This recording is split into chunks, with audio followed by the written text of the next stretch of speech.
Hey guys, alright? Welcome everyone. The story begins in the Himalayas in 1972. Two tourists are climbing the mountain with a guide in front until he stops with a look of astonishment and points to the entrance of a cave. He says a word in the local language, which one of the others translates as demon. Ignoring the warning, the two enter the cave with a gun and a lantern, as if they are searching for something. They move cautiously until they hear a roar, and something begins to cast shadows in the back of the cave. It is then that the creature reveals itself, and one of the tourists runs away, while the other decides to face it. Unfortunately, his weapon does not work when he pulls the trigger, and he is left defenseless when the monster grabs him.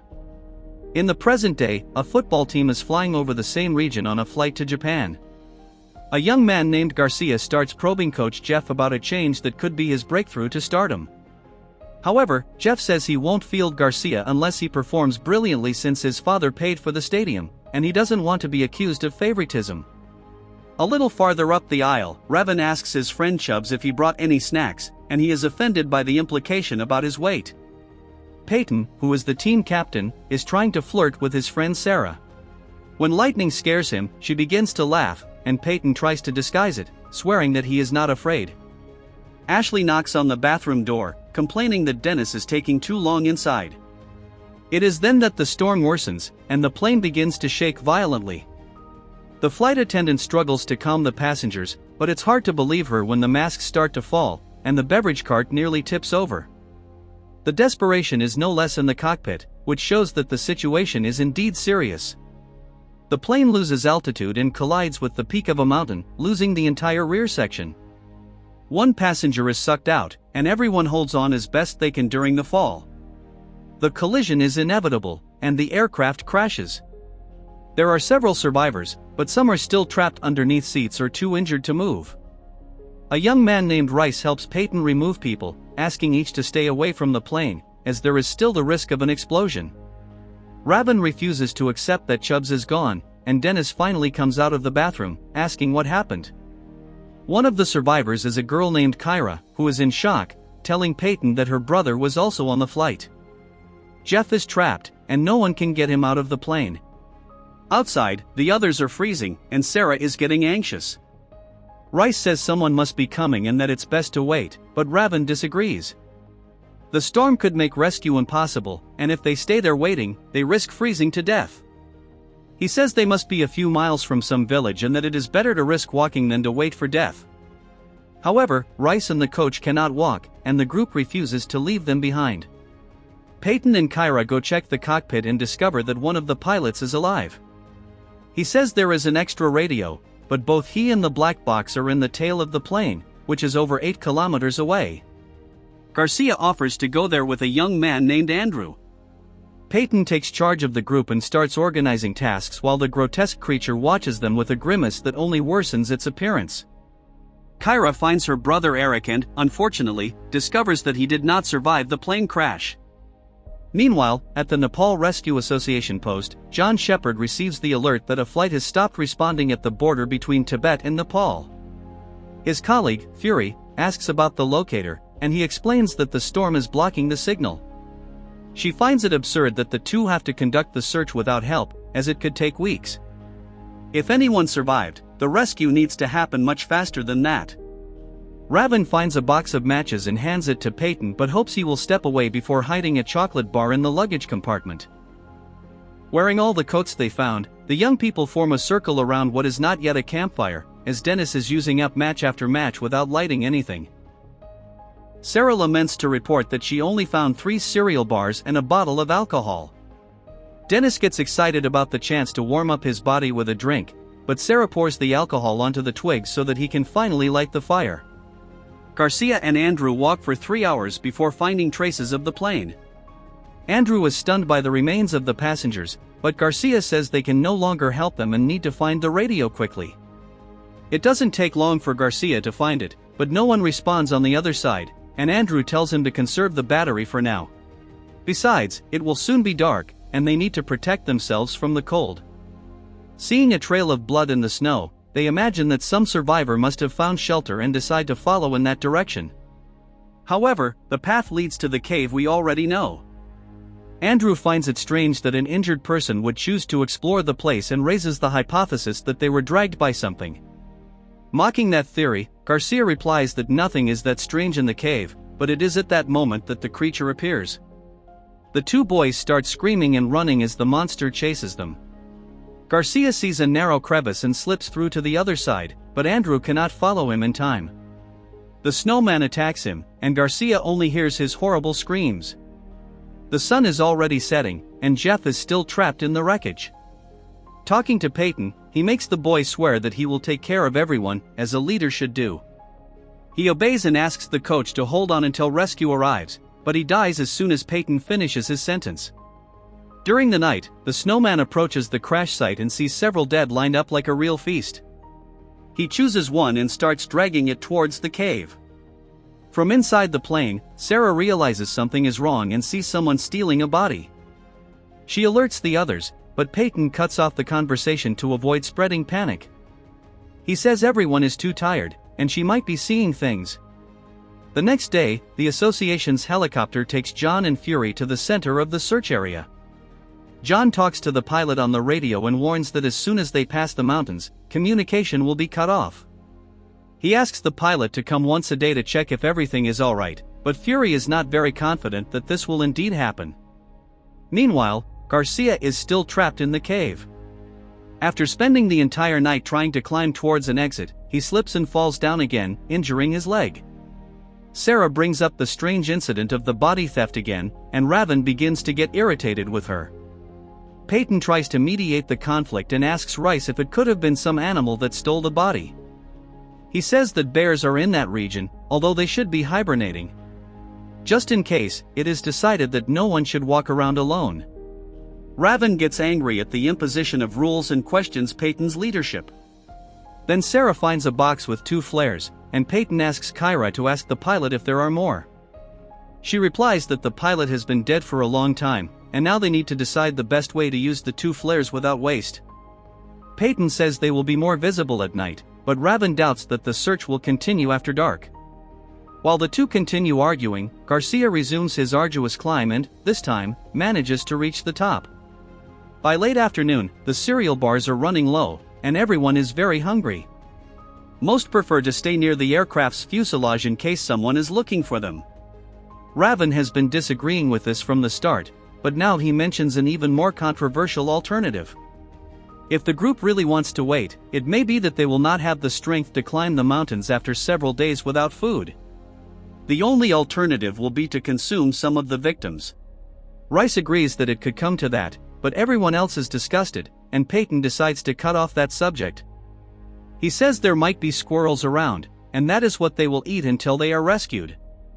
Still kilometers away from the group, Garcia is stumbling along with a makeshift staff when the creature appears again. In his rush to escape, he slips on the snow and slides down the mountain. However, this allows him to hide in time, leaving the monster enraged. Peyton improvises a trap to capture squirrels, and Sarah is not very impressed with the result. He says he bets $10 it will work, but she replies that dollars are worthless around there and prefers a blanket as a prize. Through the binoculars, Fury sees the smoke from the campfire and shows John where the survivors must be. He estimates that it will take about 3 days to get there. Still waiting for a squirrel, Peyton admits that his trap is not the best, but the task keeps him away from the group and prevents more arguments. Jokingly, Sarah says that this is just an excuse to be alone with her. The flirting is interrupted by a rabbit inspecting the open suitcase. The trap mechanism even works, but the rabbit manages to escape and is only caught because Sarah hits it with the spear she carved. This yields a modest dinner to be shared among the 7 of them. In the morning, John wakes up to Fury's screams warning that there is a problem. She found gigantic footprints in the snow and says she has never seen anything like it. On top of that, they are heading in the direction of the crash site. Peyton and Sarah spend the day trying to hunt, but this time they return empty-handed. Losing patience, Raven picks up a piece of broken glass and goes outside, saying he will do what no one has the courage to do. When he approaches one of the dead, Kyra screams that that is her brother, but Raven says they all belong to someone's family. Inconsistent with the lack of respect, Peyton stops him, and the two start punching each other. But then Sarah counts the victims and screams upon realizing that now 2 are missing, which means that 1 more was taken during the night. Since no one takes seriously the possibility of there being a monster hidden around, Peyton and Rice begin to suspect that it was Raven. He denies the accusations but claims to be more concerned that some animal is stealing the only thing they have to eat. Peyton realizes he is losing ground on this matter since Rice and Sarah are increasingly inclined to go along with Raven's idea. So he asks the group to wait at least 1 more night, and if rescue does not come, Raven is free to expand the menu. John and Fury arrive at the spot where the plane's tail fell and are shocked because it is clear that the disaster was not the only horrible thing that happened there. Another night passes, and in the morning, the young people use the last match to light the campfire. Peyton keeps his word and goes to cut some pieces himself, trying to control his disgust. Raven has already prepared a tray to use as a baking pan, and when they start to prepare the meal, Dennis says he smells chicken. Apologizing, Kyra refuses to eat and goes back into the plane. In the middle of the night, Raven wakes up to a bright light in the window and sees Kyra outside, burning all the dead. He warns the others and goes to fight with her. The girl claims there is a creature attacking the remains of her friends, and if they keep feeding on them, they won't be much different from the monster. It is then that the group finally hears Sarah's concerns and starts to think about what this creature could be. Rice says there are signs of an almost legendary animal that dwells in the caves of the Himalayas and is over 2 meters tall. It is known as the Yeti, or the abominable snowman. A few hours later, Sarah hears a noise and wakes the others, warning that the monster is back. Raven arms himself with one of the flares and begins to step quietly out of the plane. Peyton asks him to be careful, as it could be someone who came to rescue them. Ignoring him, Raven shoots as soon as he sees something moving, hitting Garcia's face, who was finally about to reunite with them after all his saga.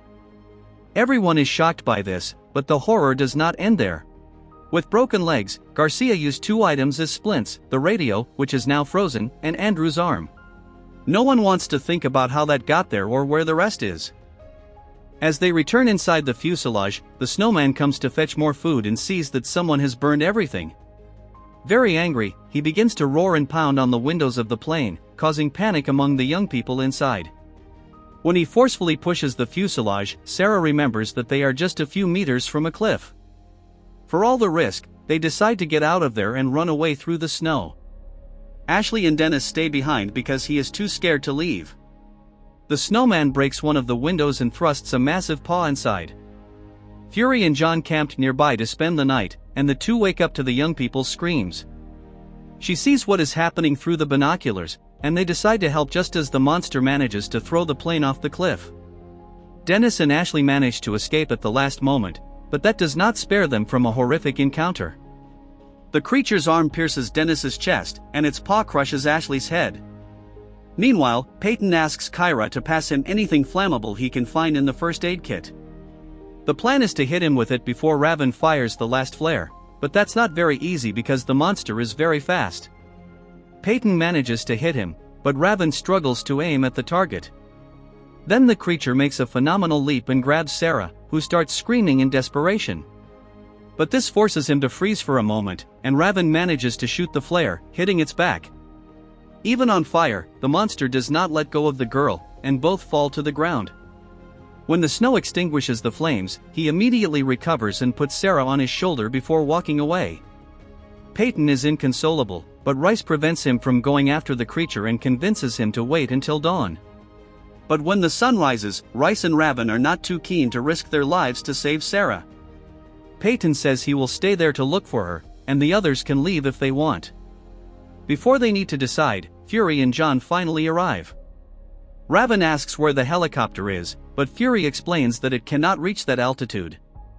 The 2 will accompany them on foot to a retrieval point that is not far away. A little embarrassed, Peyton explains that the abominable snowman kidnapped his friend. To his surprise, Fury does not laugh and explains that she saw the attack from afar. Kyra and Rice end up supporting Peyton and ask her to help them find Sarah first. Raven gets furious and says he will not stay on this cursed mountain another second, demanding that John take him to the extraction point. But since he and Fury shouldn't be separated, he will only do this once they return with Sarah, telling the boy he can wait there alone if he prefers. After a quick snack, the group heads toward the monster's cave, and Raven decides to go along. Sarah wakes up in the cave, with a heavy snowman snoring on top of her. Looking to the side, she discovers that there is a second monster, which is also sleeping. While she struggles to free herself from the unwanted embrace, her friends are already almost at the cave. After digging a trench right at the entrance, they fill the hole with stakes and hope the trap will work. Peyton and John enter the cave when Sarah has already managed to free herself. Seeing that the two monsters are asleep, they try to move as quietly as possible to avoid confrontation. At that moment, the helicopter pilot calls John on the radio, and the monsters begin to wake up. Peyton and John explain the trap to Sarah, and the three back away until they can see the exit. When they start to run, the two Yetis chase after them and fall into the hole, exactly as planned. It is then that an avalanche begins, and the group runs to protect themselves, following John and Fury's instructions. When the danger passes, John interrupts the celebrations to remind everyone that they are still high in the Himalayas and it will be dark soon. After a brief goodbye to the deceased companions, the group begins to walk, unaware that a paw is clearing a path out of the snow. By late afternoon, John warns that they will camp and continue in the morning, as it is still 4 hours away from the extraction point. During the night, the surviving monster manages to free itself and vandalizes the tributes to the victims before going out hunting again. Fortunately, he is weak and does not reach them before they wake up.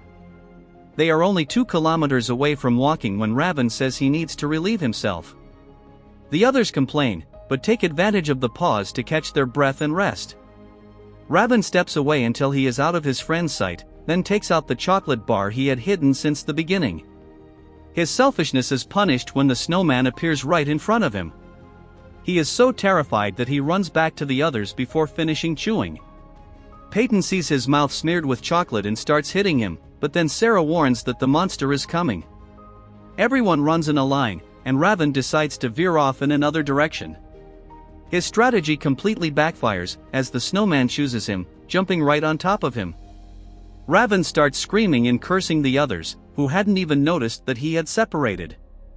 Fury goes to shoot the creature but ends up hitting Raven too. Then the monster jumps again and stops right in front of her, grabbing her head and crushing it between its paws. John shoots the monster several times until it collapses. Thinking he has defeated the enemy, he starts searching for the radio in his colleague's backpack and only finds it when the creature has already risen. Seeing that he will not escape this, he throws the radio to Peyton before being devoured. The young people manage to alert the pilot while running away, and the helicopter arrives just as the creature catches up with them. Peyton's fury reaches its peak, and the young man decides to confront the enemy, knocking the snowman down as if playing American football. The two tumble off the cliff and hang there. After Sarah hits the monster with the spear, Rice ties a chain around a rock and manages to knock it down with that. Then Sarah helps Peyton climb up, and the couple shares a kiss until their friends lose patience, as the helicopter is waiting. We then see that poor Garcia survived and is crawling through the wreckage when a paw emerges from the snow, making him think his end is near.